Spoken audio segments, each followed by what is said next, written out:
and for those of you who don't know, I am running, it's almost official, I think they're doing the count tonight, for Central District, which is Wards 2 and 3, City Council, and I humbly request your support.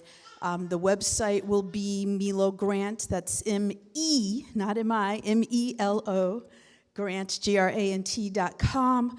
Should be up in the next 48 hours. I got a little work to do on that tonight. And then coming to a door near you soon. So if you would like to invite me and schedule a specific time, I'll be happy to do that. I'm going to do some in-coffee house appearances and probably, I want to see if I can do something at the Richard Kemp Center and some other places as well, just to get to know everyone. So thank you very much. Vote for Melo Grant at Outlook.com. If you want to say, hey. Oh, I've also been told I have to ask for money, so there's that. Thank you.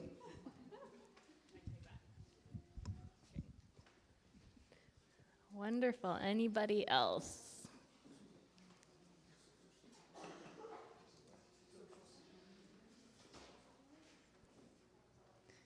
Okay.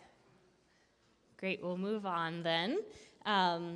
So we wanted to do something a little different, being the new year, and we're a fairly new steering committee overall, so we're looking for feedback on, what do our members get out of the NPA meetings? What do you want to see more of? What do you want to see less? So we put on 15 minutes on the agenda so that we could have a dialogue with everyone to see if we're missing anything in how we organize these meetings. So I'll turn this over to Roxanne, and Thanks, Molly. I don't know if you all got a chance to look at one of the piece of papers that's on your table. It says NPA visioning prompts. There's 5 questions. It's okay if you haven't. We're going to go through each question one by one. We're taking notes. This is recorded. So the steering committee will take all of this discussion back to our meetings. So these are things that we decided together that we really want to hear from you. Well, we do also have the survey online. It's quite long, and that's a little more, it kind of takes a different angle. So the first question on here, we'll get right to it, is what are the most important parts of NPA meetings to you? And would you like to see some things have more time allotted to them than others? This partly comes from the fact that these meetings are long, and a lot of what we've heard from the survey so far is, could we shorten them a bit? Not from everyone, but it's something that's been out there. But then what do we do? How do we make that call? So we will hand the mic to anyone who wants to talk. Does anyone have anything they want to say on this topic? Like, what is most important to you? Would you like to hear more from city councilors? Do you want to talk more with city councilors? Do you love hearing the presentations or feel like they go on too long and want to have more discussion? Or all that kind of stuff? Or maybe something totally different? Does anyone have any response to this first question? One of the things I've found so valuable is essentially when there are really big changes that are happening in our community, sometimes NPA is one of the first opportunities for us to learn about it, digest it, really understand how it's going to change things or impact things, positive or negative. And then I've found this group very much focused on like, what is the next step we can take, like an action thing together as a community, like writing these resolutions or making, and having direct communication with our city councilors obviously is invaluable because that just saves a lot of time, right? We're all super busy. Crafting emails is not like anybody's first choice of things to do. If it is, please volunteer to help elect Melo. But yeah, I think being able to know what changes are happening, schedule them for the NPA meetings has been probably the best use of our time. Christine.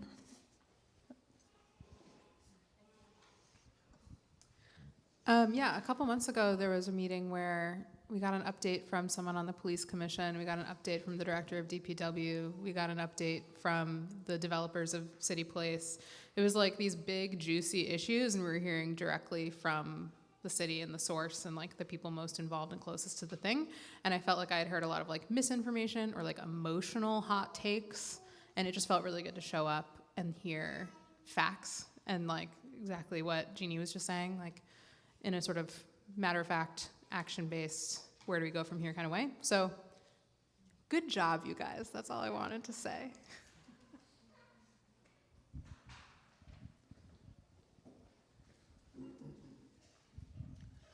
There were two NPA happenings in the last couple of months that were eye-opening to me.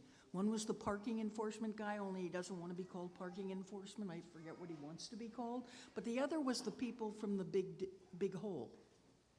Because actually seeing the people who were going to hopefully fill in the hole and hearing what they were saying, even if I didn't really trust it, was really helpful to know what was coming. Because I live on St. Paul Street, and those trucks are going back and forth in front of my building every day. But it was nice to get the warning even, which I wouldn't have gotten any other way. So what I'm hearing so far is like good news. Like people seem pretty happy. Does anyone have any suggestions on how to change the structure of the meeting, or if it is a decision between a shorter meeting and having an additional presentation, or having an additional presentation or longer Q&A with another? Do you have any takes on that?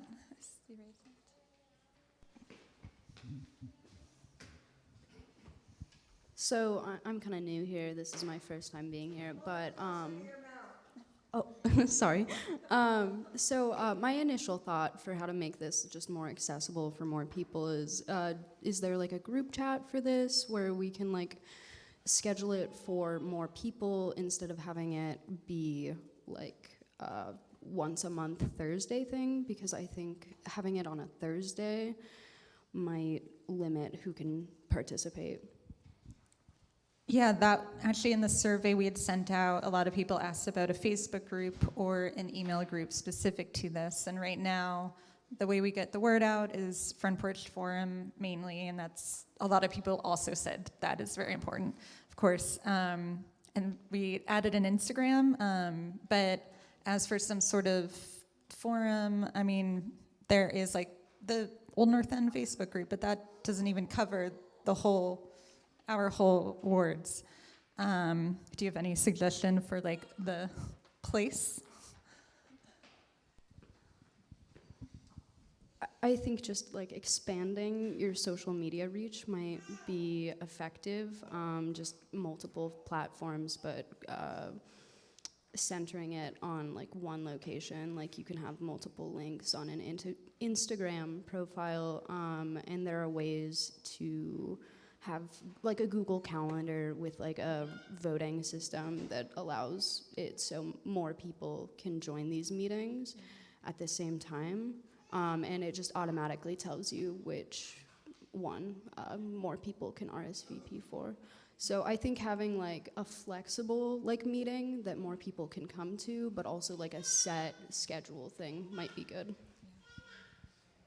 Thank you so much, and welcome.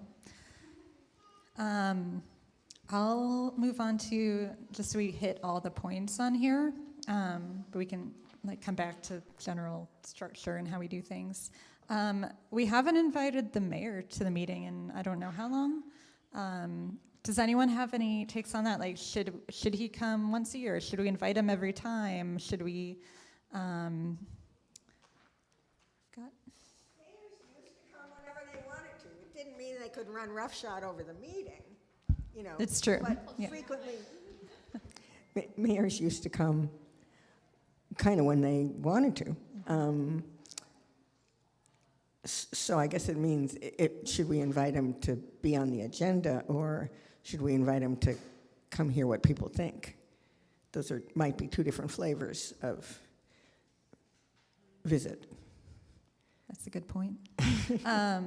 Yeah, and I guess it's a matter of inviting or really requesting, can you be on the agenda versus, or it could just be during the community dinner for more interaction. Does anyone else have any takes on that? Thank you. I just make the suggestion that if the mayor were formally engaged in the agenda in a regular way of any kind, then you might generate a sense of responsibility to the NPA from that constant interaction and expectation that demand. Thank you. Anyone else? And another kind of related is, what about city departments and commissions? That's another, so who we regularly invite.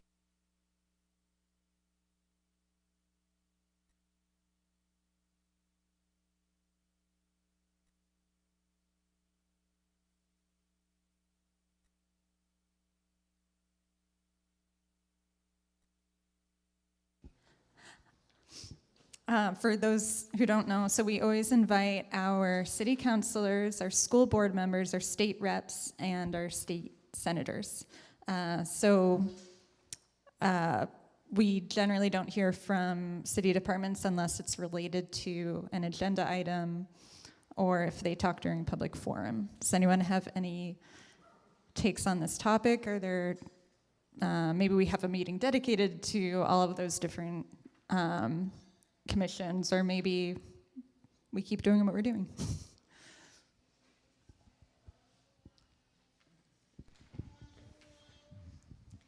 I'm just curious if you've ever had opportunities like for people to speak in smaller groups, because I know that sometimes it can feel intimidating, like in front of the whole meeting, you know, to have a conversation or like to ask a question of a commissioner or something. So is there ever opportunity for like smaller group discussions with maybe like a few, you know, members of a city department or something like that?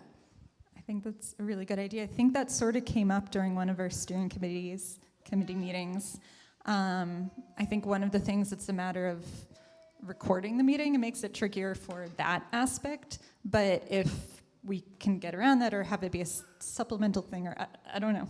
I think it's a really good idea and would make it easier to speak up. What about people submitting questions that then get read by an NPA steering committee person?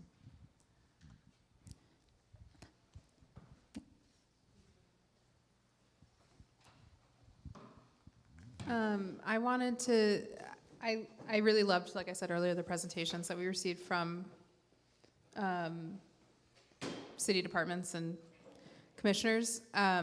What does rub me the wrong way is when people ask questions that are about completely irrelevant topics related to what they're talking about.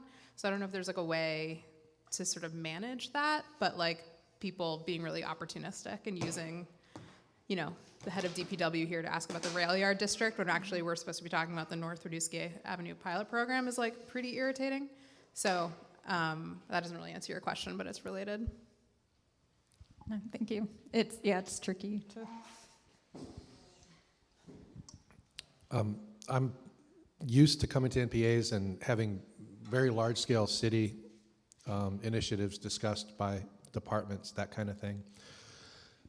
But I wonder if the NPA might consider occasionally stepping up to help us advocate for neighborhood-specific issues. And the reason I'm asking this is on Lower King Street, somebody from every house on our street signed a letter asking for a please slow for pets and children sign that we would pay for, and DPW would not. So it's one of those things that feels like a conversation starter that should be between neighborhoods and DPW, and this might be the proper place for that kind of conversation, but it's far more localized than I'm used to here for, you know, topic. And I'm sure everyone not everyone might even think to reach out to the NPA. So maybe it's also something to like advertise, like this is part of what we do, or something like that.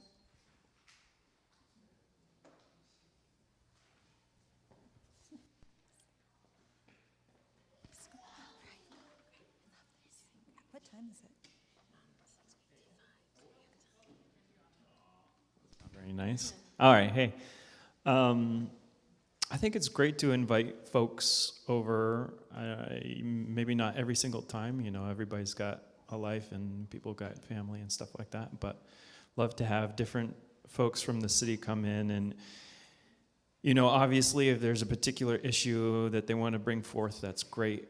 I think it would also be great to just kind of have in the background, whenever the opportunity strikes, to just cycle through the different departments and committees, because I think there's a lot that we don't really understand as a normal citizen of what the city does, and so it would be great to meet the faces, understand the this whole mechanism that the city is. Yeah. Thanks.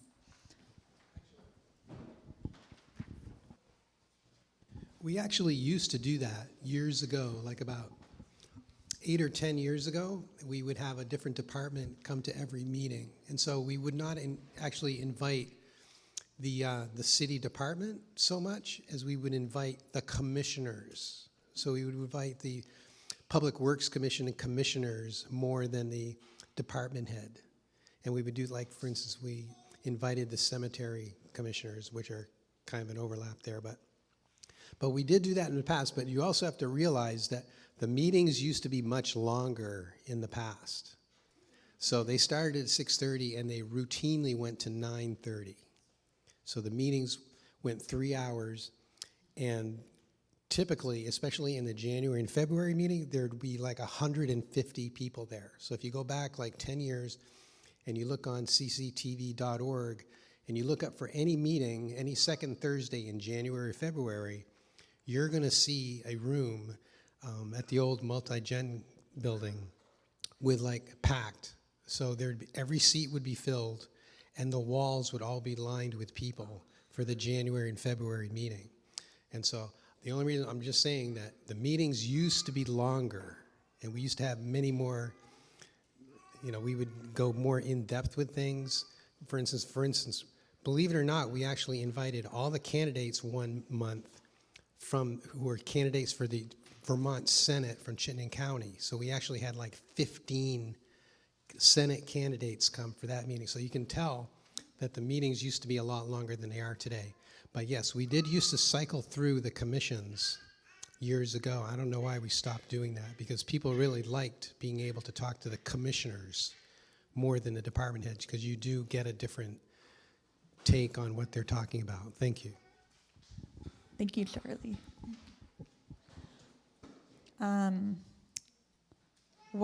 I mean, the other questions are a little more open-ended. Like, are there certain topics you want to hear about? It does seem to be just whatever is topical, but does anyone else have anything to add on what we covered? Maybe this can be done through reframing of public comment, but when we were talking about the removal of parking spaces on North Winooski Ave a few months ago, I was feeling really upset. And I was craving, been thinking a lot about the role of positivity in change making and how it's important to focus on what's working, and it's important to like find commonality. So I was wishing that as I was feeling rage bubble up, that there was an opportunity for people to like share good news, so we could all just like celebrate and we could talk about like things that are working, and I could sort of like focus on that instead of focusing on like differences. So maybe that could happen in public comment, but it could also be like a nice little, God, what's like the opposite of the amuse-bouche? Because that comes before the meal. We need like an aperitif at the end of the meeting to just like end on a positive note. And I think it would be really sweet. And I kind of want to hear about like things that are really nice that are happening. It can be like the moment of Zen. Yeah, exactly. Stay for that. I feel like we should add that in somewhere, and it would be really, really good. Cool, thank you. And yeah, last question. Any other feedback? Since I think we have a couple more minutes, like some other ideas that the steering committee had talked about. One was having themed meetings, so one all about public safety, one about transportation. That hasn't really taken off. It's also like, as we get requests for people to speak, we usually say yes, if there's still time available. So does something like that interest people? It wouldn't mean we're hard and fast about it, because we'll still take what matters in the moment. But that was just one idea of how to do things. Yeah, cool.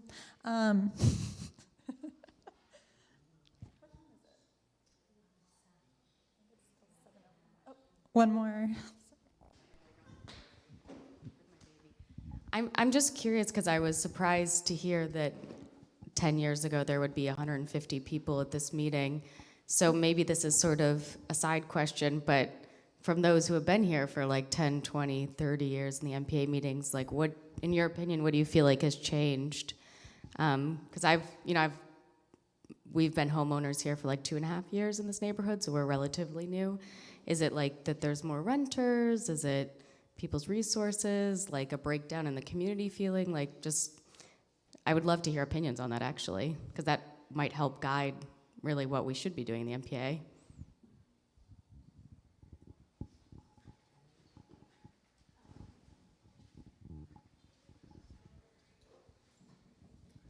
I haven't been coming here that long, but I've been in Ward 3 most of the 10 years I've been living in Burlington, except for a brief sojourn in Ward 5. Don't go there. And we have had a big fall off in attendance since the pandemic.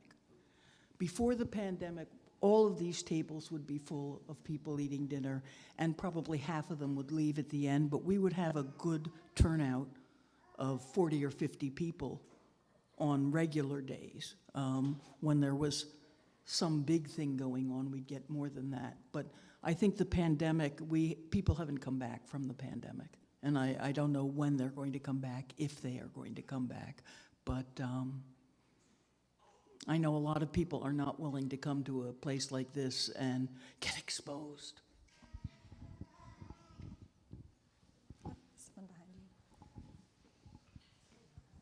So the NPA also had reduction in its budget when the NPA first came around. That was around Bernie's time. It was very powerful. Bernie kind of encouraged it to be a way to pass policies, circumventing the Council of Elder people. Back in the day, that's what it was called, Council of Aldermen. And each NPA had a $50,000 budget. You know how much it is now?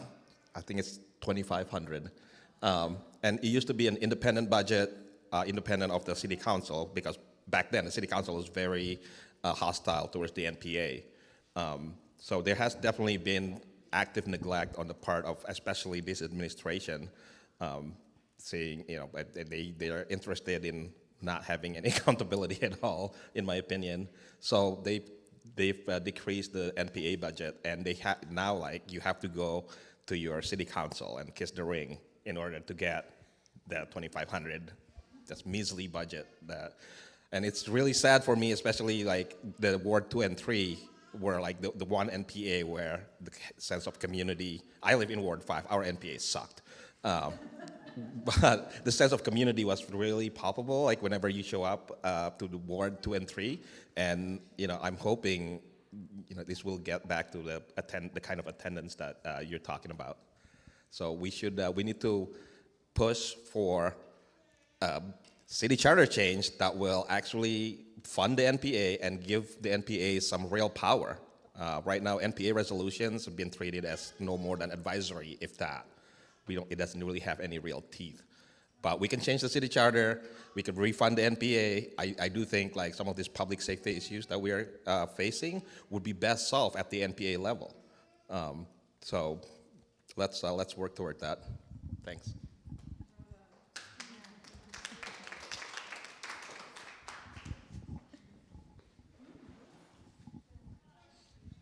For the sake of it, people who don't follow things this closely, not too many years ago, the NPAs were given $300 or $400 maybe.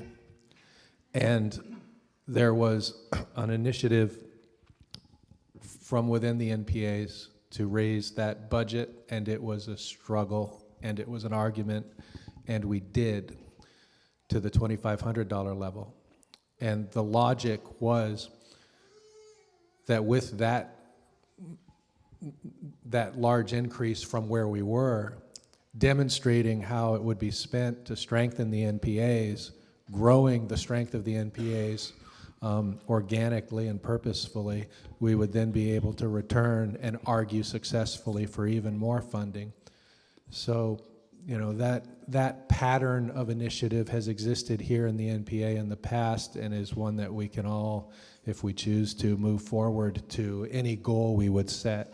But it's not the topic is not one of regret or remorsefulness. It's one of opportunity and optimism for us, and you know, for what it's worth. Thank you so much. I think we're nearing or at the time for this agenda item, but I think this is really good. We have notes. Thank you again. We'll move on to whatever's next. Yeah, awesome. Thank you so much. It's so great to have everyone's voices in this meeting. So we will move on to our resolutions. As our member said, they are advisory, but they do have a certain voice to them. So we do continue to do these resolutions when topics come up. So we have two of them today, and they are both written out on the document that looks like this, that should be on all of your tables. So we will do the first one, the top one first. This is a resolution that came from within the steering committee upon the passing of our steering committee member, our friend, and our NPA member, Tony Reddington. And Chris, you were the one to propose this. Would you like to speak to it, or should I give the introduction? Okay. Yeah, so Tony was a longtime advocate, member, community organizer, and we felt that his particular advocacy for pedestrian and bicycle safety, and his fierce dedication to roundabouts and bringing them to every corner of the street that they could be squeezed into, deserved recognition. And with the exciting completion of the Shelburne Street roundabout, we saw an opportunity. So Jess drafted up the resolution as follows. Community advocate, former transportation planner, and former NPA steering committee member Tony Reddington passed away this summer. In recognition of Tony's decades of tireless advocacy on behalf of pedestrian and bicycle safety, his commitment to transportation equity, and his vocal support for roundabouts, the Ward 2-3 NPA hereby requests that the Shelburne Street roundabout be officially designated the Tony Reddington Roundabout. So we would like to open it up for any discussion of that proposed resolution that would be sent to the Department of Public Works for consideration.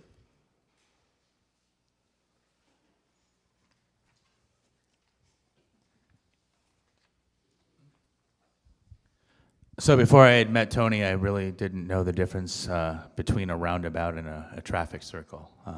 I've since been educated.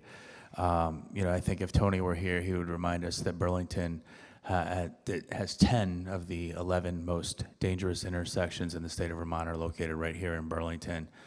He would also remind us that the roundabout is the only traffic control device that has got the approval from the National Traffic Highway Safety Administration, NHTSA, I think, you know, as being deemed to be safe.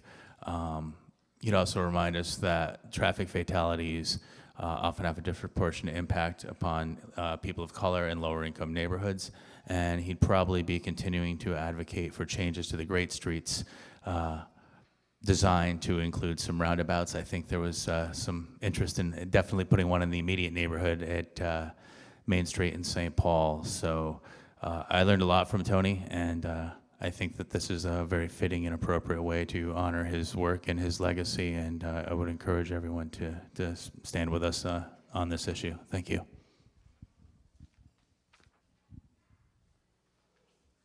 Would anyone else like to comment?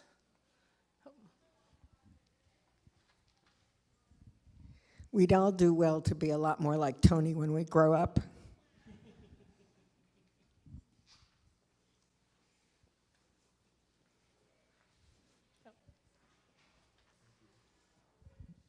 I'm just glad to have a microphone to shout, I love you, Tony, into. Tony was an example to everybody for his commitment and for how generous he was with the wisdom he had, because it was immense. And I just respect him deeply, and I love that we would honor him this way.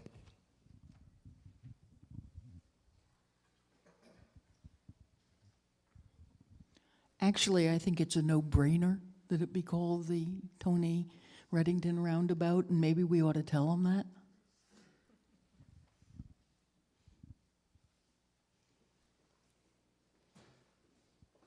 Any other discussion?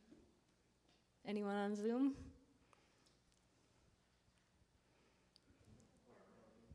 Go ahead, Barbara. Just what everybody else said. I really think this would be a fitting tribute to Tony, and especially when we tend to honor people who give a lot of money to things like the Pomerleau splash pad in the park. I think it would be good to honor a public citizen who almost to the day he died advocated for safety and for roundabouts like this one, and this is the first one, and it would be just wonderful to name it for him. Thanks, Barbara. Anyone else?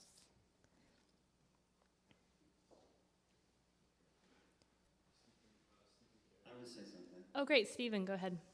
I would just reiterate what I've heard. Tony was an inspiration to me. I just met him maybe 6 years ago, and he was so articulate and so intelligent and so committed to public service that he's an inspiration to all. And I think it's a great idea to name it after him, and I hope that that can go through. I hope there's no other competition for naming that circle. Great, thank you. With that, could I get a motion to vote on the resolution? Okay. Remind me of your name? Barbara. Move to approve the resolution. Anyone second? Jeannie seconds. Okay, great. Any discussion? We kind of already had discussion. Everyone who supports, please raise their hands. Anyone opposed? Okay, the resolution is supported unanimously. Thank you. That's very exciting.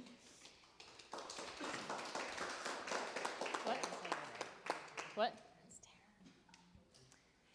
Wonderful. So our second resolution has to do with the city put out a request for proposals in, I believe, October for the redevelopment restoration of Memorial Auditorium. That those were due by December.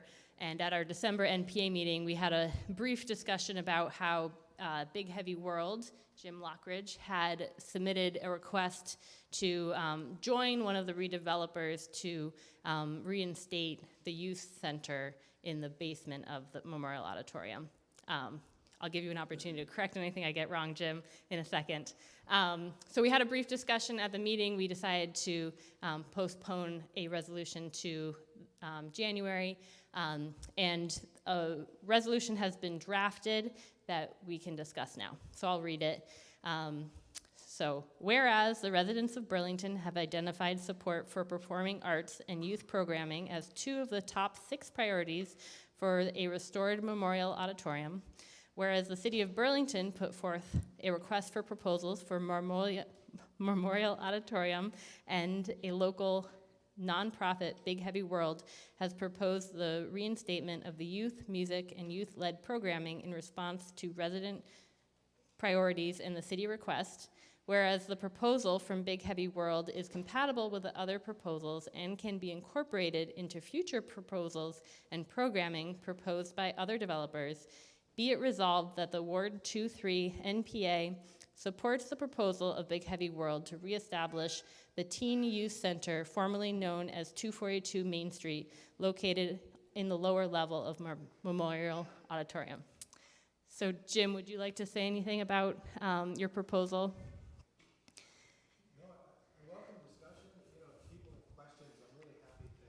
Okay. The fact that it's a non-competitive proposal. You've got to have a Yeah, sorry. Thank you. The proposal that Big Heavy World submitted was specific to the historic 242 Main space and the janitor's area behind it. And it's not a competitive proposal to redevelop the whole building. It's a programming proposal that we hope that the successful developer of the whole building will incorporate, and it is significantly a proposal that aligns with the public interests expressed in the 2018 public process for what they'd like to see reinstated for programming in Memorial Auditorium.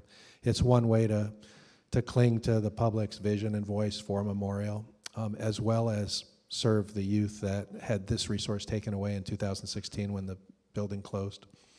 The vision is one of a collective effort to bring youth programming from across the city to the space that has infrastructure for the performing arts. Great, thank you. Any discussion or questions about this resolution before we make a motion?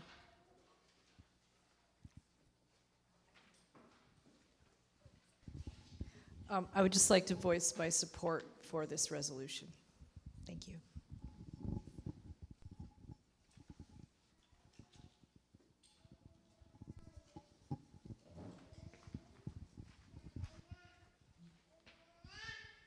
Thank you. A personal story. I had to, due to some family drama, I had to take in my nephew, which I was happy to do.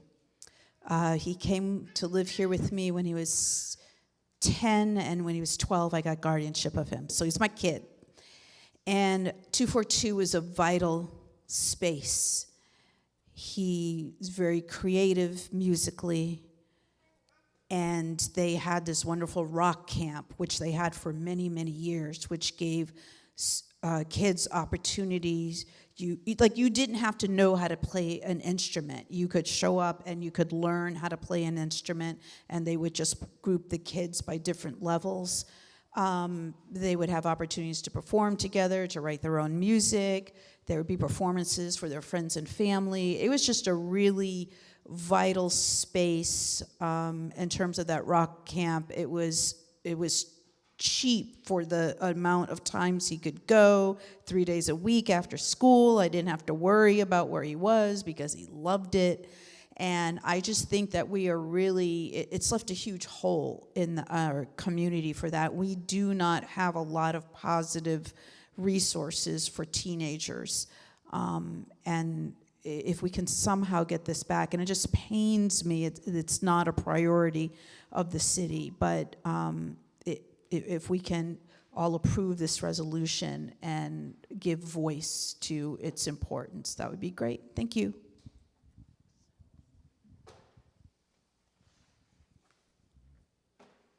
Any other questions or comments?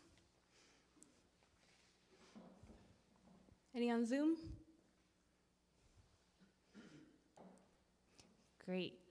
Would someone like to make a motion regarding the resolution? To make a motion, would someone make a motion to vote on the resolution? Joe moves that we vote on the resolution. Thank you. Chris would like to second it. Great. Any discussion before we vote? Okay. All those who support the resolution as drafted, please indicate by raising your hand. Anyone opposed? Great, thank you. The resolution passes unanimously. Wonderful.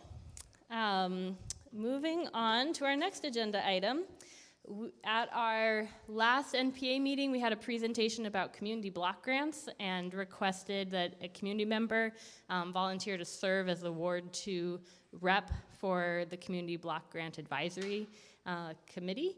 And we have someone, Tara, volunteered. She is a member of Ward 2, and just wanted to create a space to say that we now have a representative. Thanks, Tara, for stepping up to this volunteer position. And would you like to introduce yourself?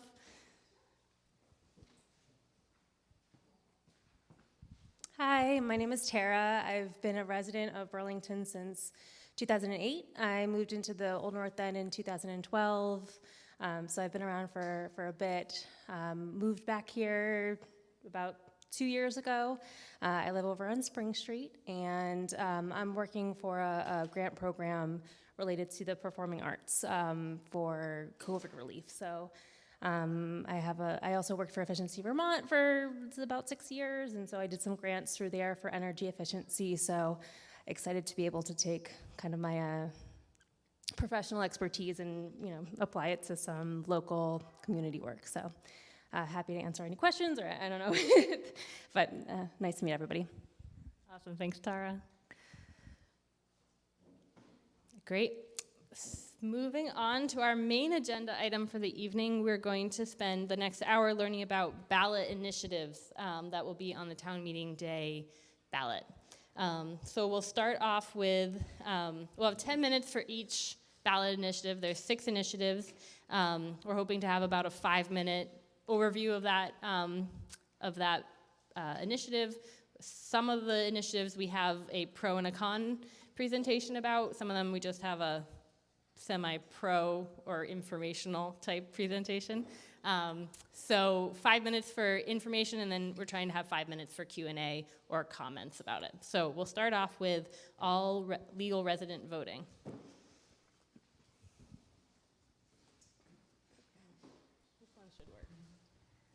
That works, oh yeah.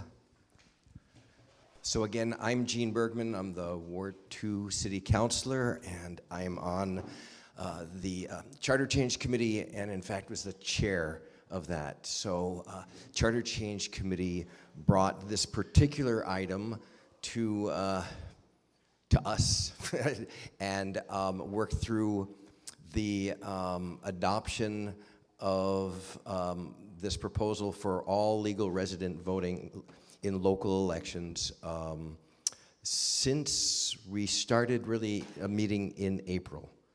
And it simply put, it would authorize, if the people of Burlington approve it, and then the legislature and the governor adopt it, it would allow anybody who is a legal permanent resident of the United States, not a citizen, but legal permanent residents, to be able to vote in local elections.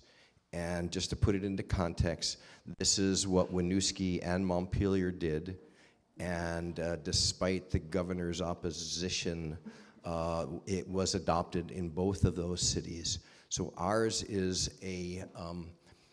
is based on those and is before us.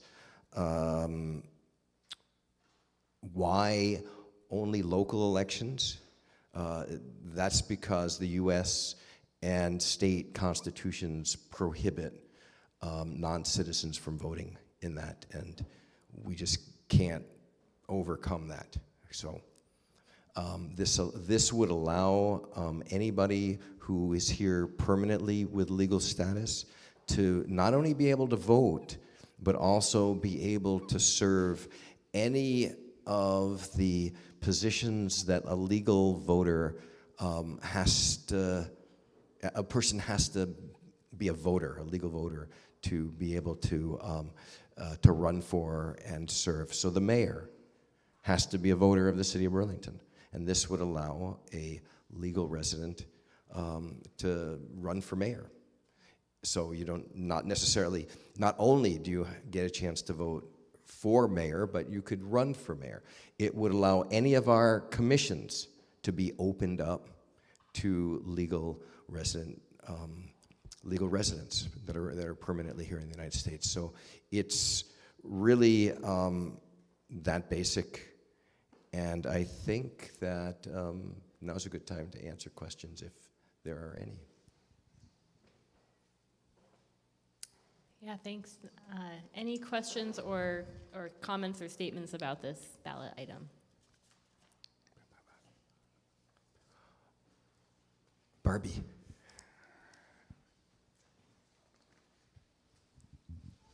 I would just like to give a little bit of my experience because I worked for immigration for many years, and the two big steps when you come to this country are legal permanent resident and citizenship. And from the government's perspective, the big issue is legal permanent residence. Citizenship is easy, but legal permanent resident is where they do all of the research into the background of the people. It's where they check to make sure that they are suitable for our country. And it is a much bigger hurdle, so that I think we can be fairly confident that anybody who is here as a legal permanent resident has met all of the requirements, other than perhaps the language and the knowledge of the Constitution, and would be acceptable after 7 years of living here without getting busted, to be citizens. I should just point out that we've been working on public engagement with the CEDO office, and so there's a web page with frequently asked questions and assorted other information. I just made a copy of them, and so that stuff is available. I gotta find my URL at burlingtonvt.gov/all legal resident voting. So you can get that information. It's got some pretty interesting stuff on it, and we tried to answer the detailed questions. So if you don't have them here and now, then. So I'm Charlie G. I just wanted to say one thing about this. This is a very modest proposal, okay? So there's the reality of what has happened in Winooski and Montpelier, where they're already using it. There hasn't been this big flood of people taking advantage of it. It's very modest. So for people who are concerned that suddenly there's going to be a flood of new people utilizing this, I doubt that's really going to be the case. It's very, very mildly taken advantage of. So I support it myself, and I, as a ward clerk, believe me, I'm always trying to find more people to participate in the voting process. So I fit in very nicely with this, but it has been very modestly utilized up to this point in Montpelier and in Winooski. Thank you. I'd say that they'd also be eligible to be ward clerks and inspectors of election and help, and also assistant election officials to help with the process of the election.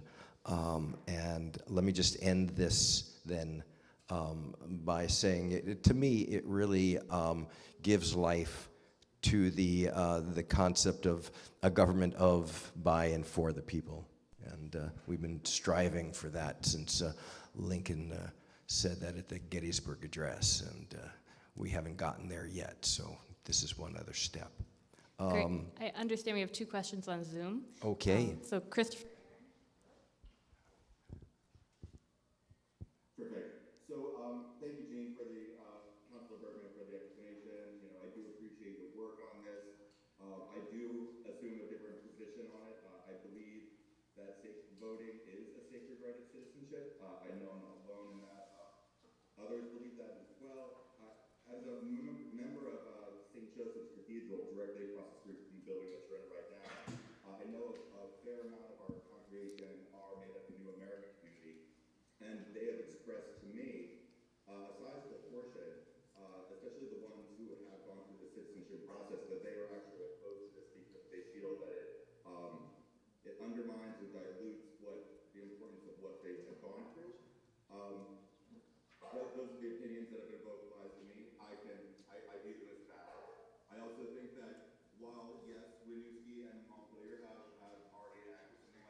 Charlie is correct. It hasn't seen much turnout. I believe it's fair to let everybody know that this case is still before the Vermont Supreme Court. I believe that it was just argued sometime in the last couple of months and it hasn't been decided yet. The premise being that even at this, quote, local level, on the municipal level, is that it affects the school budget, which doesn't just impact the municipality of the city of Burlington. It does have a ripple effect across the state. Is the argument before the court right now. So with that being said, I think that those are just in addition to what Councilor Bergman brought to the conversation. These are my notes that I've learned and accrued to the community. So again, thank you, Councilor Bergman, for everything. But yeah, thank you. If I can just mention, we've brought this to the Trusted Community Voices, which is a group made up of members of various New American communities, as well as, and I'm going to forget the name, another group that is a statewide group, and they have not expressed opposition. They've expressed support for this. That is not to say that there aren't members of the New American community who would feel that way. And as a grandson of an immigrant myself, who ended up getting citizenship and maybe 20 years after he got here, I mean, I appreciate the differences of opinion, and that's why we have elections, is to have them go on out there. And just in terms of the court cases, Vermont Supreme Court Vermont Superior Court in 2 separate cases has ruled that this is a valid and constitutional act, and if it's being appealed to the Vermont Supreme Court, we'll just find out how that shakes out when it shakes out.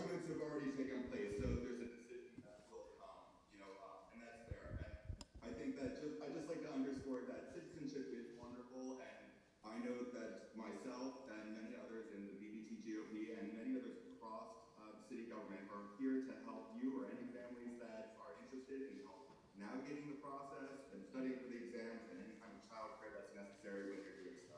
So the community's here for you, and please spread the word, because we're always happy to bring new Americans into citizenship.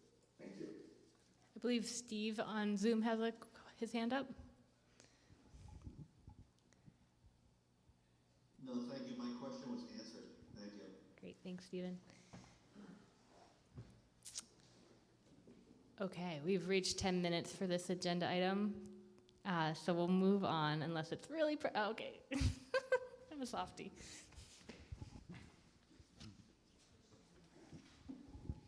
Thank you. I just want to say, as a candidate for City Council, I strongly support this ballot item. Okay, great. Let's move on to ranked choice voting. And I'm on for this one too, so that's why I'm sitting here. Quite simply, last year, we, as a city, by a 64% vote, have adopted ranked choice voting for city council races. And this proposal is to expand that to all the other elected positions in the city, the mayor, school board, and the election officials like Charlie or Wendy Coe. So that's the long and the short of what's being proposed. And I mean, I will let people talk. Shelby just asked if you could explain the process of ranked choice voting. Ranked choice voting would allow you to put your choices, if you want. Say Milo is running, and say there were 3 other people who were running. You would rank how you would like your vote to be cast. So if your first choice is Milo, you'd put that down. If another person was running, was your second choice. If Milo dropped out, you'd be somebody else, and down the line. So they just ran that in Ward 1, and in fact, in the East District, in the special election. And you've got to clear the 50% threshold for getting elected. And in that case, the winner, Maya Brandt, got 55% on the first ballot. So there was no need to see who the second choice votes were for the third candidate who lost on that. So that's sort of how it works. There's, there are rules that are created so that the whole tabulating process works, but that's more of the mechanics of the voting, the tabulating machines and what have you. But basically, you just get a chance to say how you would like the people to be, and that what it does is it means that you can vote your conscience, and there's a person who is might not be likely to win has can be there without being seen as a spoiler, because if nobody gets enough votes to put them over the top, then their votes, or the people who voted for them, have a chance to have what's effectively an instant runoff. And if you don't want that to happen, and you just say, I only want one person, and I don't care in a runoff, and I wouldn't go out in a runoff anyway, then that's what you would do. And so that's how it basically works. Great, we'll turn to Zoom first, and Christopher Aaron has his hand up. Thank you again. Gene, I have a question for you. Sorry, Councilor Bergman. That's okay, Chris. Gene is appropriate. Appreciate it. So you mentioned the East District race, and I'm aware that Maya Brandt won on the first round. We didn't have to go into the rank system. That's fine. But I'm kind of curious that you also mentioned there are different types of strategies that people use when facing a ranked choice ballot. Some people, when presented with 3 options, rank all 3. Some people have a strategy where they're like vote 1 or 2, and others just do bullet voting. We can talk about that later, but I'm kind of curious. Do you know the breakdown of how the vote was in the East District? What percentage of voters actually ranked votes, and how many just kind of bullet voted? I personally don't know. Oh, okay. Sorry.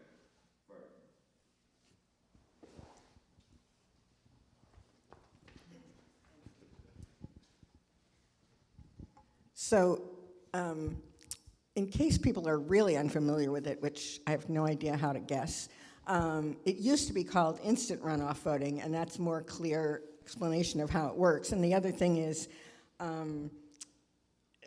what you alluded to about spoilers and confusions and messes like that. If you want to vote for your friend and you still want to have a say in the final end, even if your friend doesn't have a snowball's chance in hell, you can do both. You can have your cake and eat it too in this system, I think, by my understanding. If I'm wrong, correct me. But that's one of the beauties of it. And it is used in a couple of places in the world much more widely than it is in the US. The state of Maine is going to be, it does run its congressional races. State of Alaska just used it as well, and a host of other. Ireland. I'm going to give a not so long ago example. Moreau, Karina Driscoll, and Infinite Cauclaser. I'm probably not pronouncing anybody's names correctly. I definitely wanted Karina to win. I definitely did not want Moreau to win. I would have preferred to have Infinite be our mayor over Moreau, but I could only cast one vote. If I was able to do this system, I would have been able to say, this is my first choice, this is my second choice. I don't know if you get a third choice or not. You do? I probably wouldn't have put Moreau down at all, or maybe I would have, I don't know. But therefore, I wouldn't have to choose between voting for either Infinite or Karina.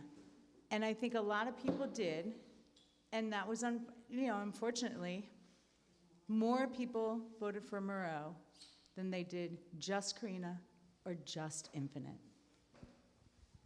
This last election, the mayor won with like 43% of the vote, 129 vote difference, and Ali Zheng got like 13 to 18%. That's a significant number. Nobody knows what would have happened, but this way a person can run with significant support and not be considered a spoiler.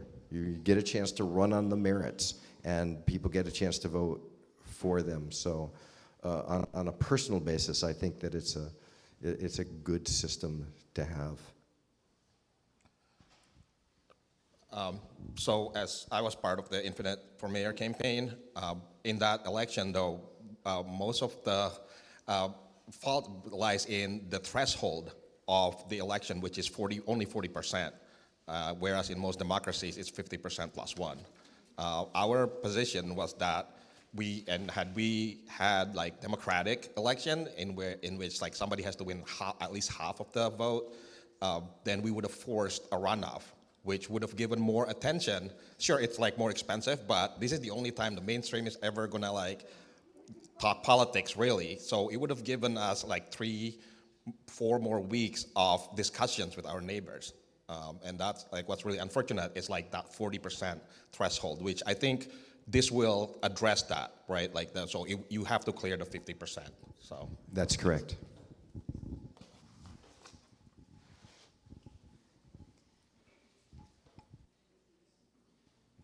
Stephen on Zoom, you can go ahead. Yeah, I definitely, I like the idea because it much more accurately reflects how I feel in the heat of an election. And I heard what Jeannie said about that election here in Burlington, and what I don't understand is what happens if someone doesn't reach the 50% threshold. How are those second votes tabulated, and does that put him or her over the 50%? The answer is yes. If you then allocate the second choice votes from the person who is the lowest vote getter, and if then they clear the threshold, Janet's right. It's more like an instant runoff right then and there.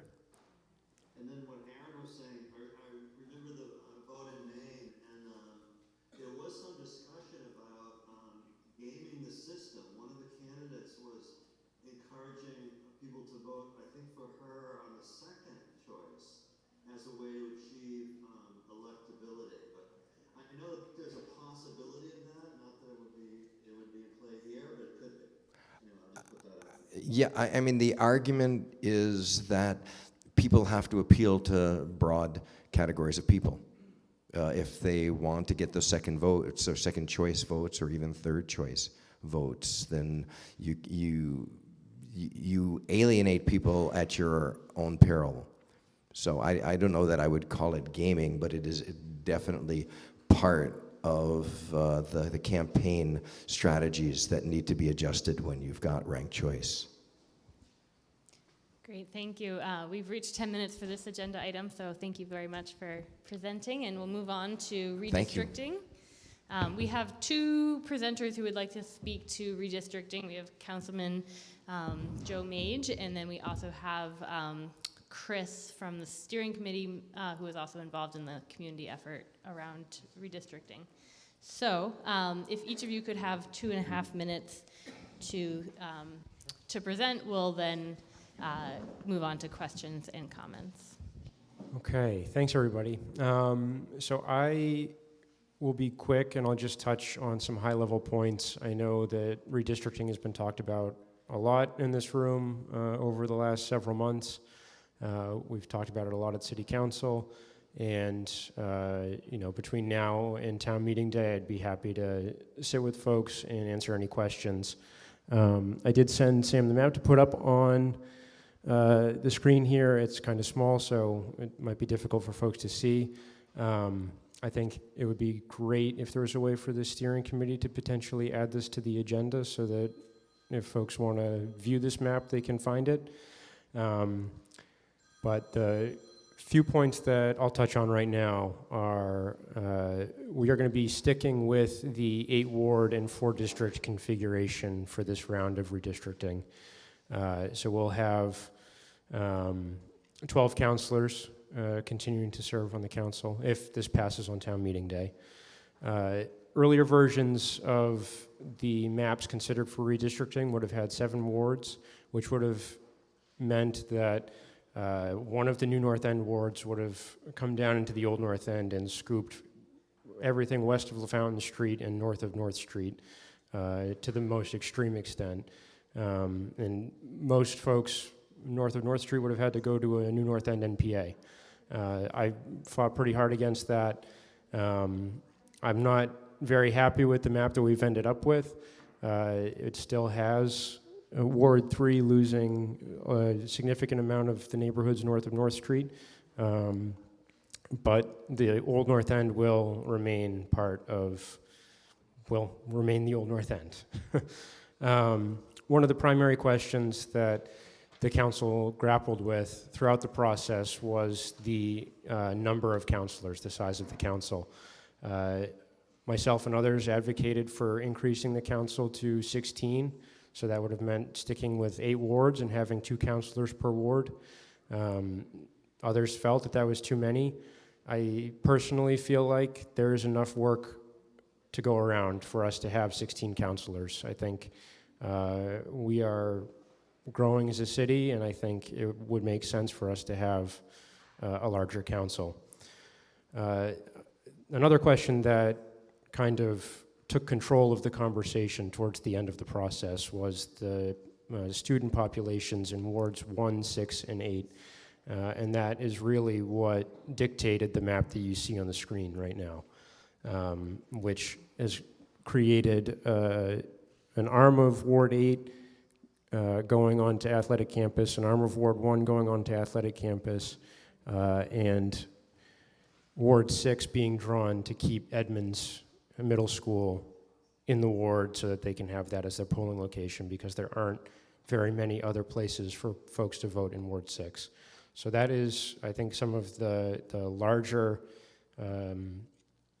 issues that drove the redistricting conversation, and I'd be happy to answer any questions after Chris presents.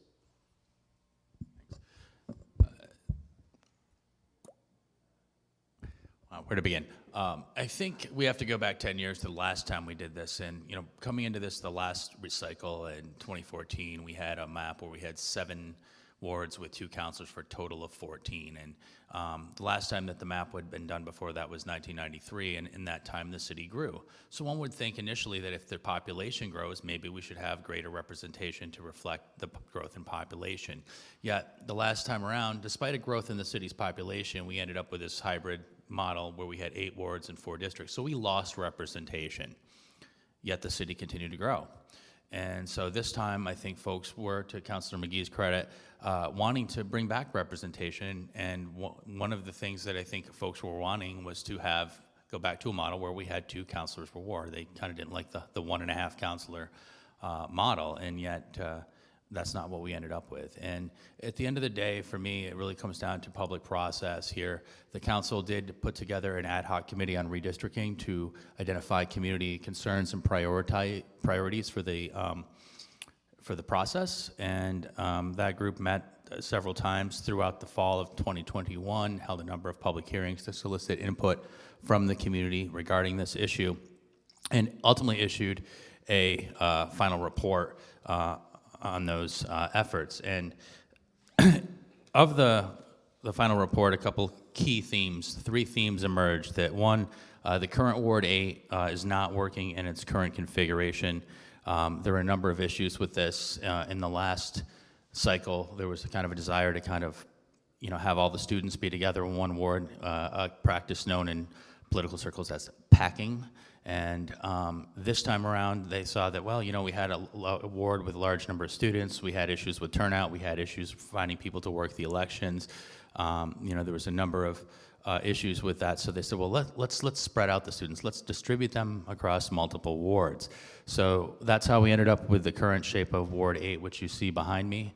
I'm not sure that it really, you know, met the criteria that people were looking for in terms of eliminating the current Ward 8.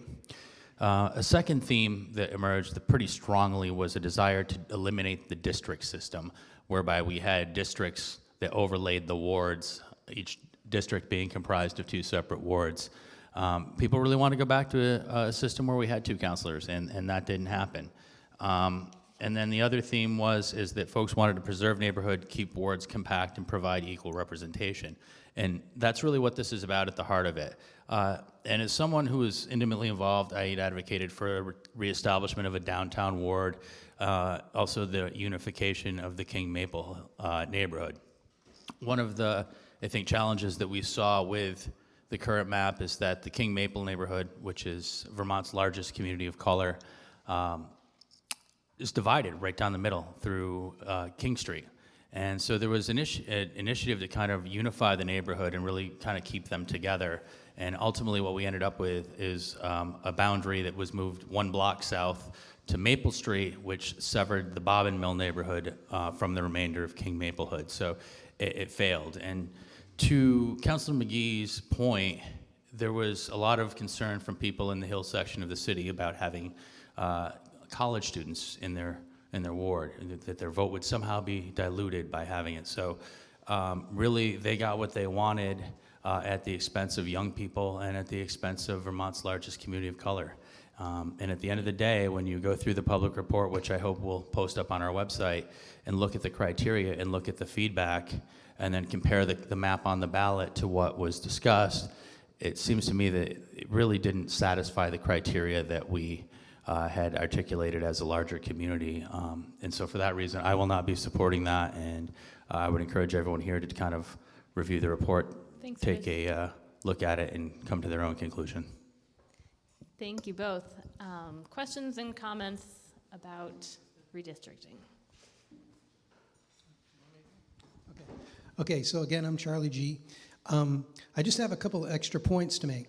So the first thing is, people saw the Ward 8 from the last go-around about 10 years ago, and a lot of people are negative about that, as I was negative about it. And people look at it, and the first thing that comes to their mind is gerrymandering or gerrymandering, even though packing is the proper expression for it. Gerrymandering. Right. Well, it's not technical. Anyways, it's really not all that bad, because if you look at the history of Burlington, of all the city councilors, how many in the history of Burlington, how many city councilors were under the age of 30? Okay, but what happened when they put in Ward 8? All of a sudden you had these very, very young, so for the first time, you actually had the students actually represented on the city council for the first time in almost Burlington history. That's one point. The second point, when it comes to redistricting, anytime you have something like a city, it's the central part of the city that gets affected most by the redistricting. So in Burlington, that means that wards 4 and 7 in the new North End, they're barely going to be affected by redistricting. Wards 5 and 6, except for maybe some students, again, is very little affected by the redistricting. You're going to get all the contortions in the middle of the city. Then it's just a natural way it happens in municipalities all over the world. So it's something we're stuck with. So I'm assuming that this is going to pass. I'm going to vote against it, but wards 4 and 7, I think those people will overwhelmingly support it, because it doesn't really, there's no change. Same thing in wards 5 and 6 for the most part. It doesn't really affect them much. So my opinion is they're overwhelmingly going to vote for favor it when it comes to voting. So again, I'm going to vote against it, but you know, what can you do? You got to have some change sooner or later. Thank you. And I'd just like to add quickly off of what Charlie said. Myself and my progressive colleagues on the council did vote against this map. We tried to move a map that would create a downtown ward and address a lot of the concerns that folks had. Ultimately, we didn't have the votes, and functionally the council had run out of time. I think Barbara has her hand up on Zoom. Nope. Yeah, I mean, it's better to have no proposal because you ran out of time than a bad one. I don't support this for all the reasons that Chris outlined. We don't get a downtown board, the King Maple neighborhood being divided. But the most infuriating thing to me is the districts. It gives certain city councilors more power. You know, I just say what's on my mind, and gives us less representation. I don't understand why there are not 2 councilors for a normal district, and why there have to be these per ward, and why there have to be these double districts. It really goes against my grain. So I'm going to vote against it. Thank you. I'm going to make time for 2 more short questions or comments. So we'll go with Christopher Aaron on Zoom, and then somebody in the room, if there is one. Thank you. And thanks to Chris and everybody, every member of the ad hoc committee for the work that they put in during the redistricting process. I was in a lot of those meetings as well, and I can confirm all the points that Chris brought up are absolutely true. People wanted to focus on the shape of Ward 8. They hated the district model, and they wanted to return to a 2-councilor per ward and reunite the King Maple neighborhood. I also agree with Councilor McGee. There is enough work for additional counselors in the city, and our citizens deserve it, our residents deserve it. And for this reason, I'm also encouraging people to reject this map and tell counselors to go back to the drawing board, start again, and really engage and listen to what the community wants. And I'm going to do everything that I can to make sure that the people of the New North End do reject this map. Thank you. Thank you. Anyone in the room? Okay.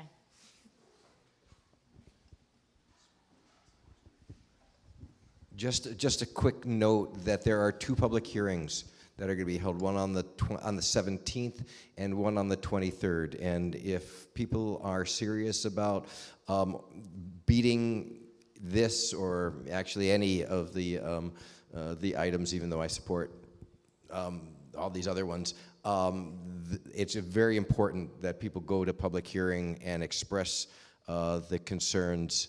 They're at City Hall, and they're also via Zoom. So it's just going to be like a regular city council meeting. So if you got issues, you should continue to raise it, because that's how the democratic struggle is waged. The 17th, so that's next Tuesday, and then the 23rd, the Monday after that. Great, thank you. We are going to move on to the next ballot item to keep us roughly on schedule. So thank you both very much. We have Tyler with us to speak to the ballot initiative of Police Oversight Board. Hi, thanks. Cool, yeah, hi everyone. My name's Tyler. I live in Ward 8. And I'm part of a group of folks in Burlington called People for Police Accountability.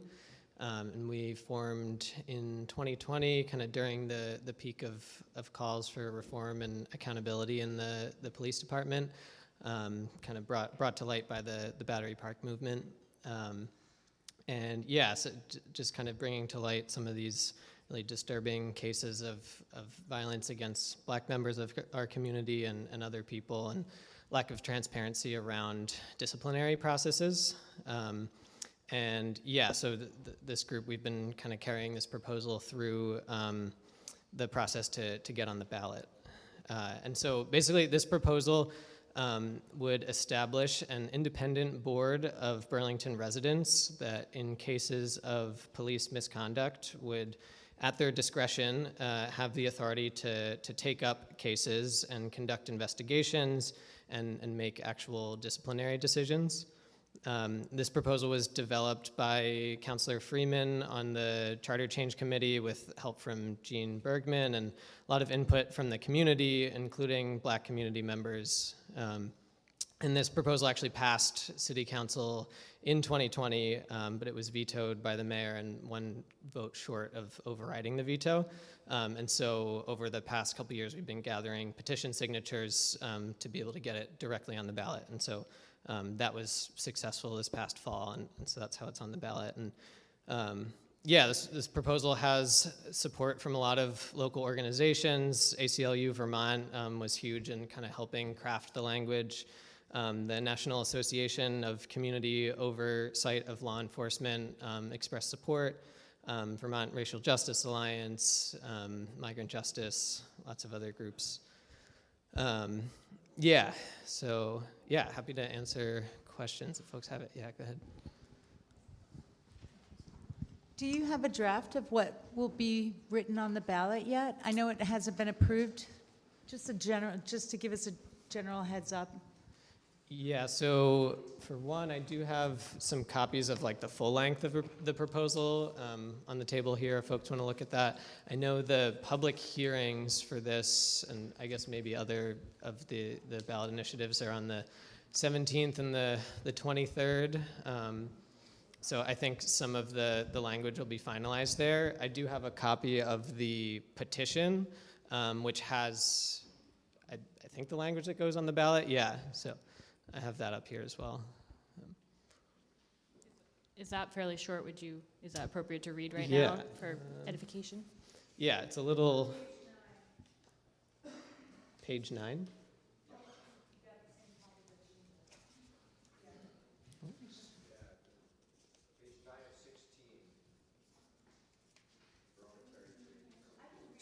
Yeah, you want to? Yeah, go ahead. It's a little jargony, but I mean, it's long. If you're looking to, because what it does is it actually cites the entire charter related to police discipline, which right now vests sole authority in the chief to do that, and gives it to a board. And then also gives authority for that board to to decline for things that are too small, like being late, something like that. So, I mean, it's a fairly complicated thing, and I think that for me, and as one of the drafters of this, the most important takeaway is that this is so that the police don't police themselves.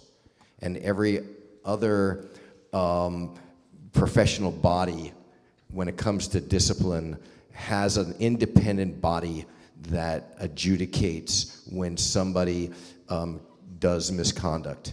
And this totally vests the authority in a chief, and you saw what the impact of that was in disciplinary decisions a few years ago, and it seems to be a totally legitimate way of addressing this. And it still gives the police commission, which we've got, great authority over the auditing and monitoring of the department. I'm sorry, I'm sort of stealing your thunder, Tyler, but that's great.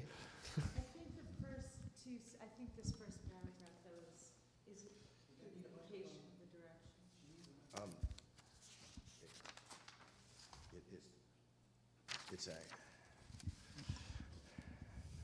It's the I mean, the most important thing is in a new section 190 that establishes a board that says a community police department control board consisting of no less than 7 members and no more than 9 members is established.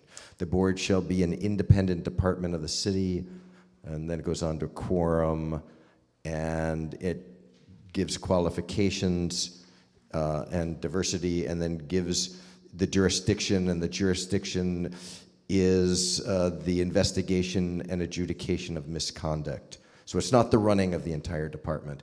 The mayor just put out a statement today that says that it's about the running of the department, and it's just flat wrong. Great, thank you. So anyway, don't get me started. Thank you. Does it say who appoints the commission? Yes. Yeah, so it's kind of a, I think, two-step process that's focused on representation, particularly for folks who have historically or currently been marginalized by police in the criminal justice system.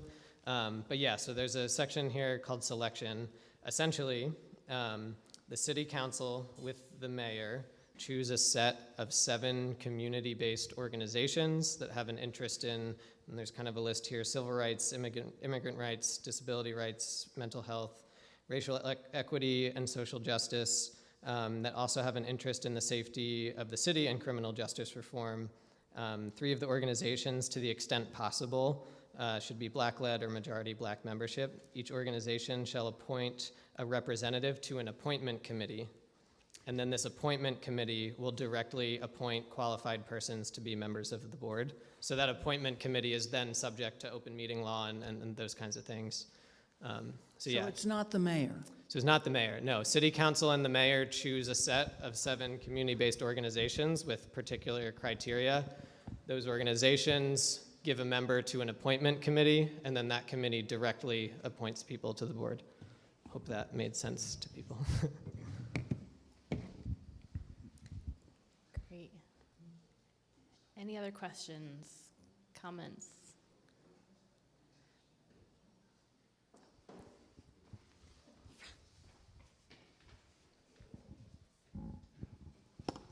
Thank you. This is a hard one for me. I support it. I wasn't sure I would support it, speaking with my police commissioner hat on, because there was a lot of things that the commission was doing, pushing forward towards certain reforms, but we just keep getting the door slammed in our face. And it's not gotten better, it's gotten worse. And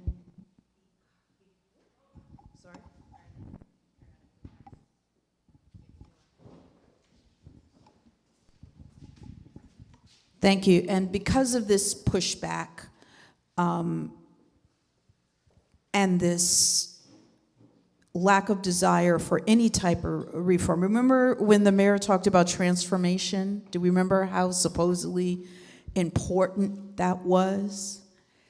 It doesn't mean anything anymore. That was just the political spin back then. So we really need something to jumpstart the process. And I think I'll leave it at that. Thank you.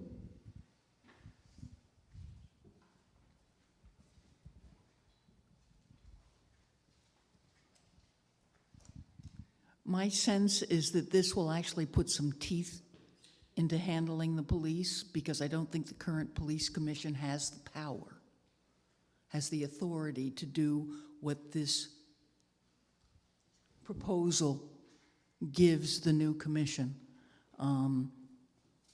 Because I don't think you have the ability to go over what is in the police contract for a maximum penalty. And I don't know if this gives the commission the ability to give a punishment in excess of what is in the police contract. I mean, the answer is yes, this is a state statute. If voters and the legislature and the governor all approve it, then it becomes a special statute, and that actually does trump the contract.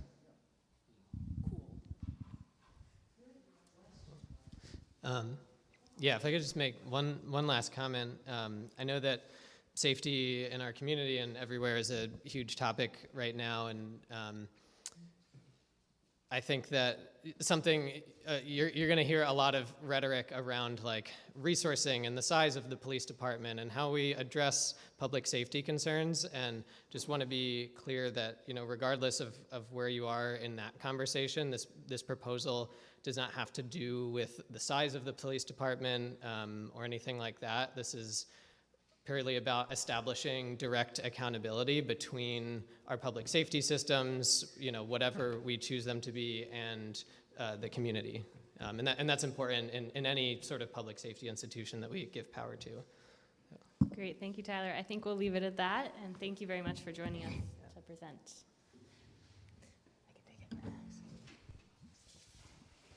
Great, so next we have Fareed and Amy to speak to Prop 0.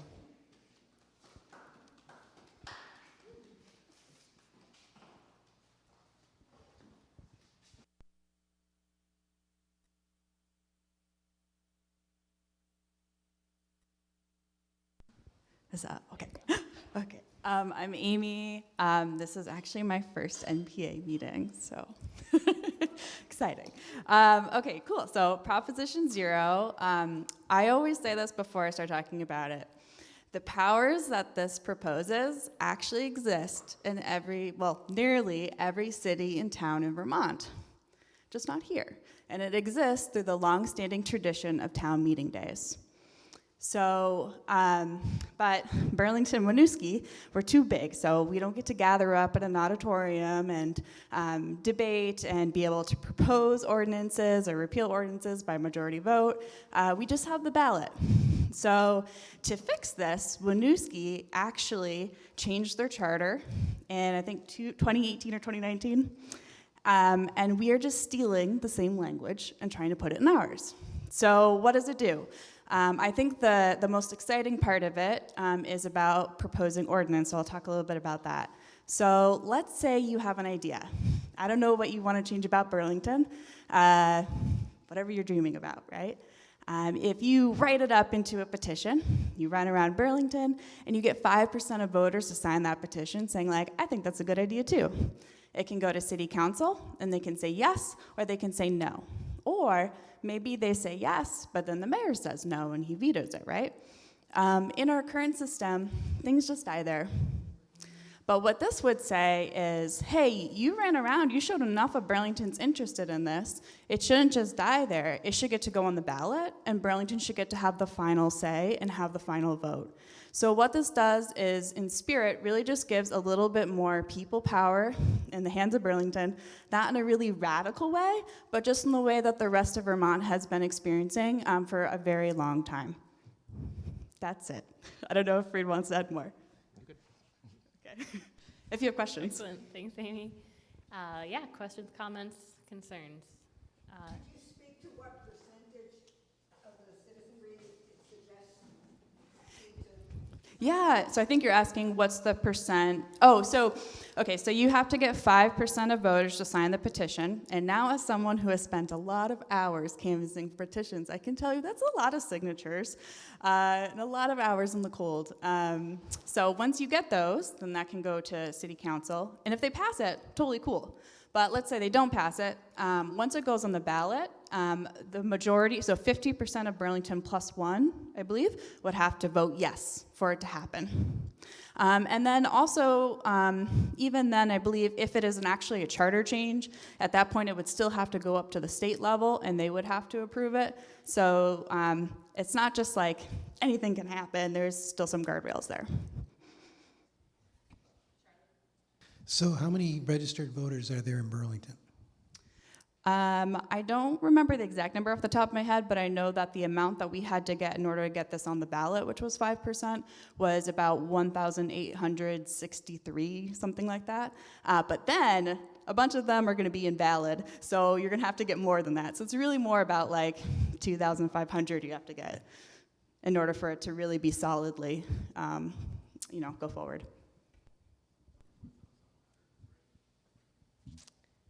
Other questions, concerns?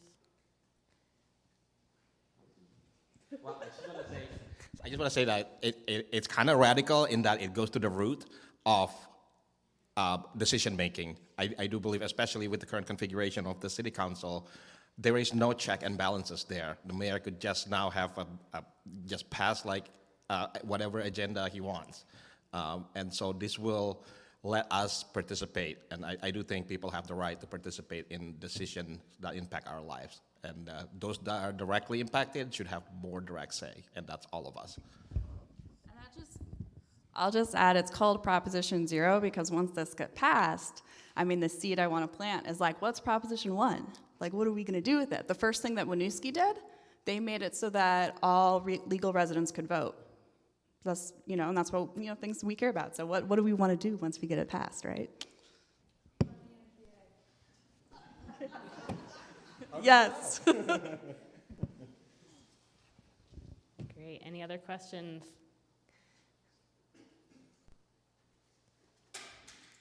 Wonderful. Thank you both. Okay, we'll move on to our last ballot question, which is approval of our school budget. So we'll have our school commissioners come up and tell us about the school budget. And we have about 5 minutes for introduction and then 5 minutes for questions.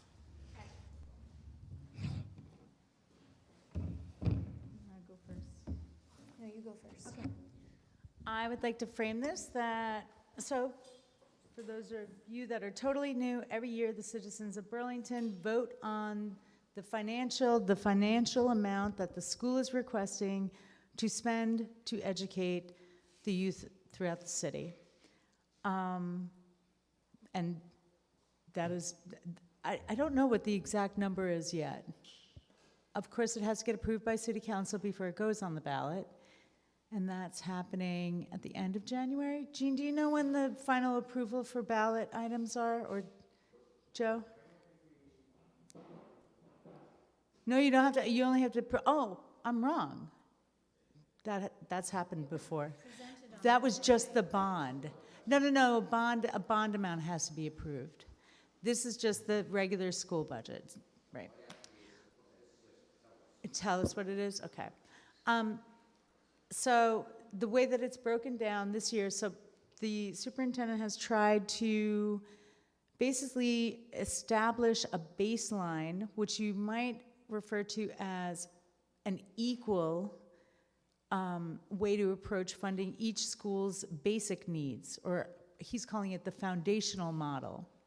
And on top of that, there's something called the RISE allocation, which is a monetary amount based on student population, as in like how many kids, but also there's a weighted per pupil amount that is based on their needs. And because it costs more money to educate different kids with different needs. And one of those is if they're living in poverty, it's more expensive. If they are on an independent educational plan, there's a slew more staffing, legal things that need to be put in place in order to educate them. So and the RISE allocations are divided, each school gets their own based on their need, based on their amount of kids, and the principals they get together and they discuss how they want to allocate these funds. And then they decide, and then each school community decides or gives input to the principal or whoever, I think it's more than just the principal, that decide how those funds for each school community are going to be allocated. So it's kind of like state and like city decisions. So it's like the overall and then the local control kind of piece. And that approach has been, that process has been incredibly transparent, not just the process of like how the foundational model, but also the RISE allocation school communities. Everything has been very out in the open about, though you only see a number on the ballot, there's all of these things that are going to be done in order to achieve that monetary amount. And we had a recent presentation at the board, and there are definitely some cuts that our neighbors are upset about, and there's definitely additions. Well, not many, but the conversations are being had, meetings are being made, lots of emails are being sent, and we're hoping to work out some of those kinks. This is definitely a transitional time. Trying to get to this foundational or base model is about planning for the future. We all know the bond is going to impact our taxes. We all know we're pretty freaked out about how expensive things have gotten in Burlington, and we know it's coming down. We know what's in store for us, not too far off. The bond, in order to build the high school, that's going to start to impact taxes next year, and it's probably a whole nother year before we really know what the weighted pupil statewide legislative decision is going to do to our educational funding from the state, which would be a positive, but we don't know how much of a positive. So planning for the future with a lot of uncertainty, but at the same time trying to think about, it's basically like a 3 to 5 year plan. And right now, the transitional stuff, I don't think it's as transitional or as slow of a transition as some of our neighbors want, but hopefully those things are going to be worked out. I think I would add that the superintendent, Tom Flanagan, and the executive director of finance, Nathan Lavery, have worked really hard to create a responsible budget, and that the percentage increase that we're seeing is both the school annual budget and the cost of the bond. And it's not a very high number when you consider those two things combined.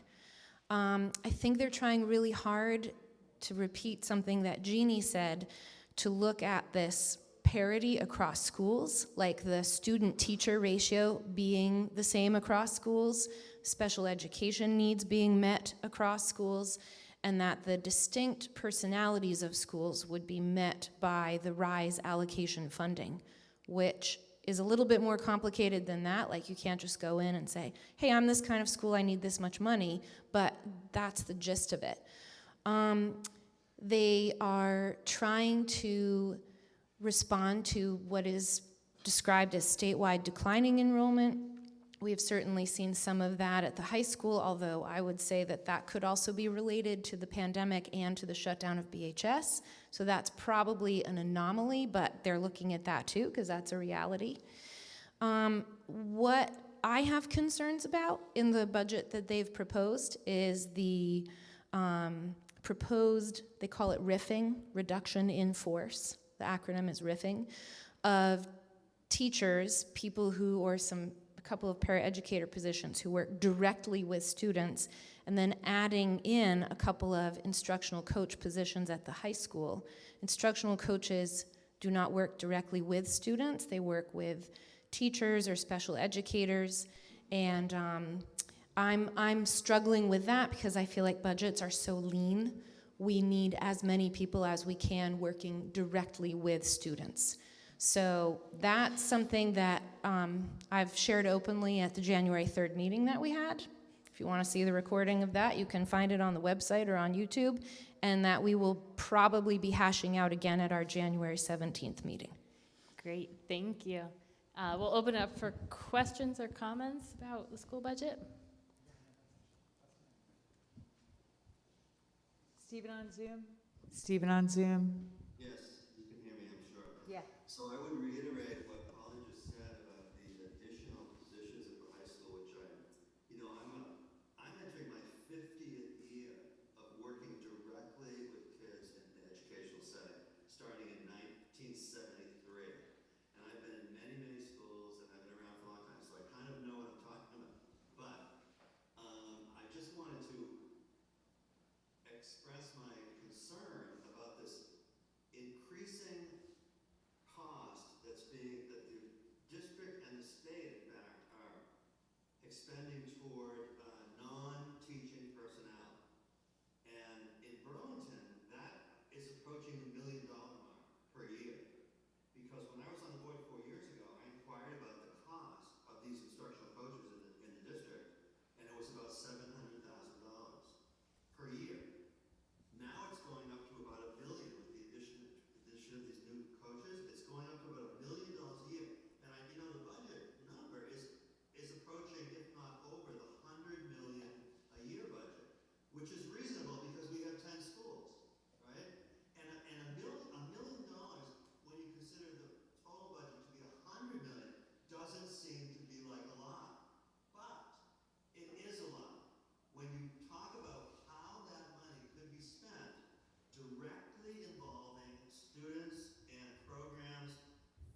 cut the bottom line by $1 million, or redirect those funds to direct student services, which is where I believe they should be.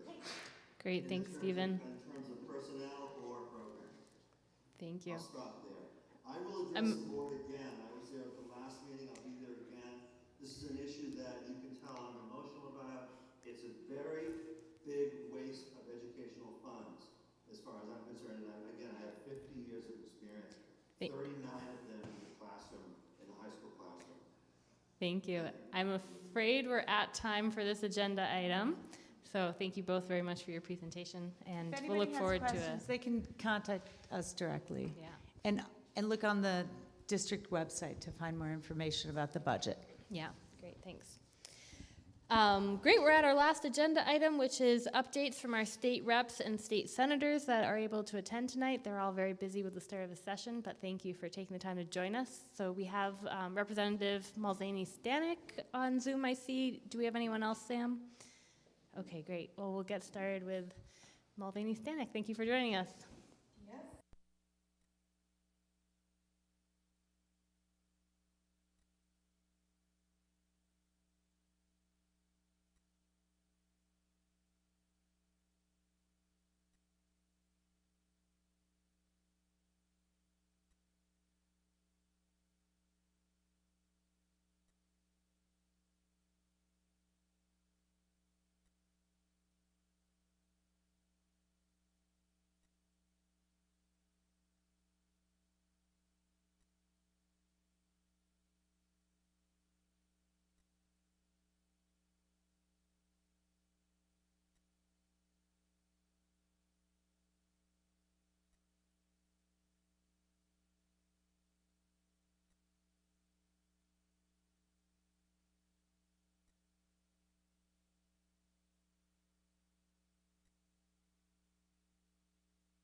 any questions? We're in our 10 days in so far.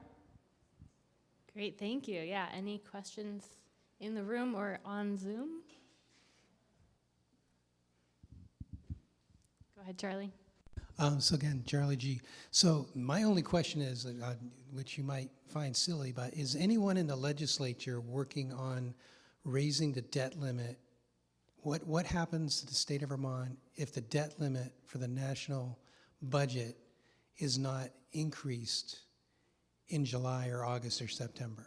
So is there anybody in the legislature that has some kind of a contingency plan? Because that could be literally the most impactful economic situation in the history of the country. Thank you.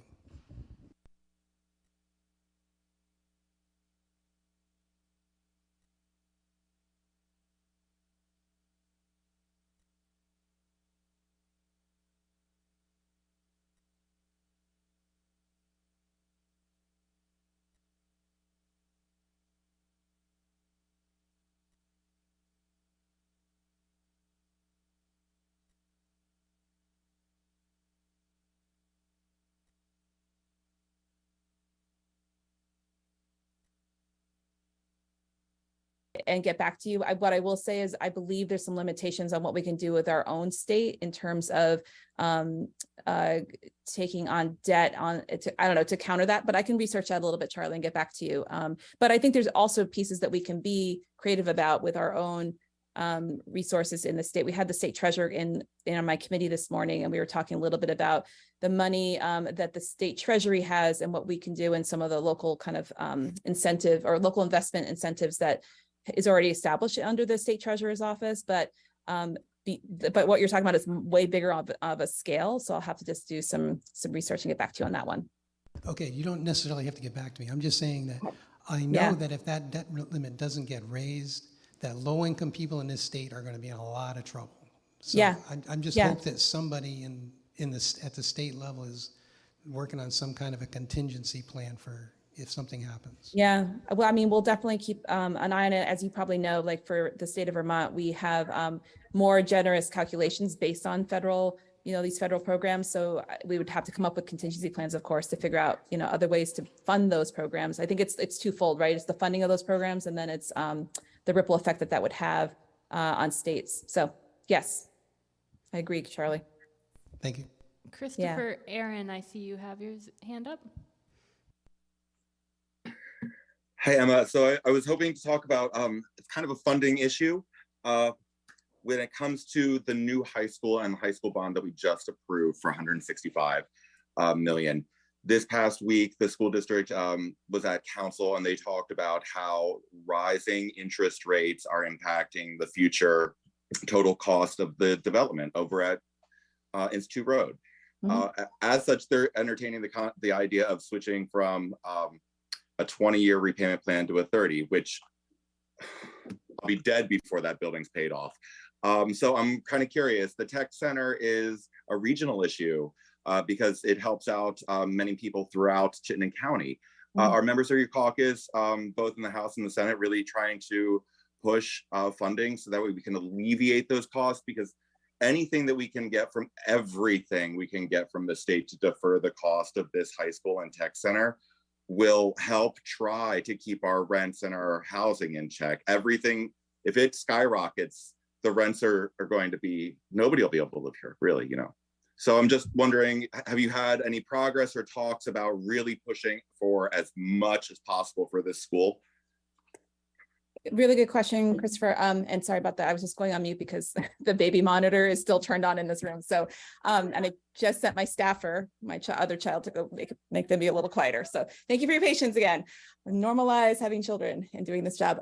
So a couple of things, because I think we've talked about before, and we've certainly talked about as we try to piece together the funding for Burlington High School and Burlington Technical Center, is the fact that the state used to have school construction partnership funding, basically, and that's been on hold for over 10 years. And that, first of all, would not only help Burlington, but would help every single school and every single community, because we've now asked them, those schools, all schools in the state, to screen for PCBs and other toxins in their schools. So this is going to be an ongoing issue as schools start to, the flag starts to raise for toxicities in other buildings. So it's long overdue.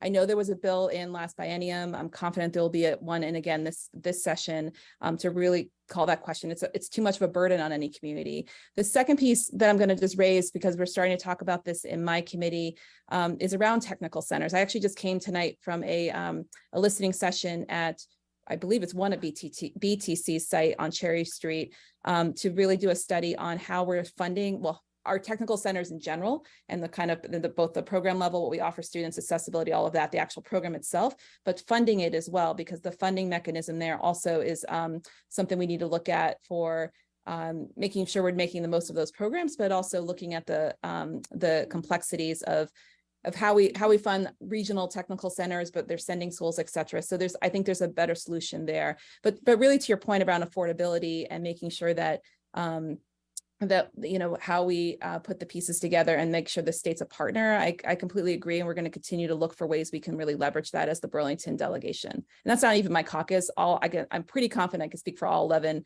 state reps for Burlington that this is right on our radar, and we're going to continue to look for ways that we can leverage more resources. Thank you so much, Emma. Appreciate it. Yep, thanks. Great, thank you. We are at time, but if there's another burning question, I'll make time for it.